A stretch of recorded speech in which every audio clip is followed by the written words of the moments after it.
हांसो सोर सोर बायनानै मेल्ला नुबाय दा गाब गाब गाब गाब गाब गाब जानोबा नै काली फुजा लक्ष्मी फुजा दुर्गा फुजा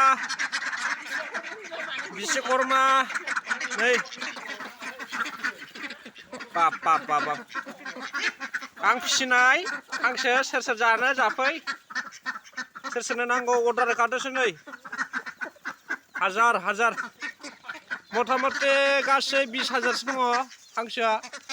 ओइ फुख्रिथिं माखासे दङ नैबाव दा नै आरो न'आव खावसे होदों बाप बाप बाप बाप गाब गाब गाब गाब गाब होनो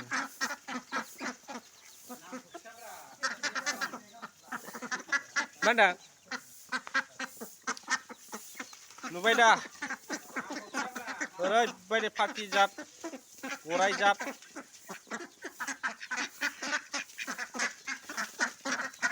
नैबे जाबाय सनालि आजाव आजाव आजाव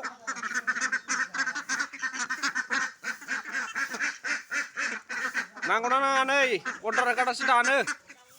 लक्ष्मी फुजानि नामै सोरबा जानो गोसो दंबा जाफै सोरबा बायनोबा बायफै फै फै कन्टेक्ट नाम्बारा गाहायाव होनाय जागोन।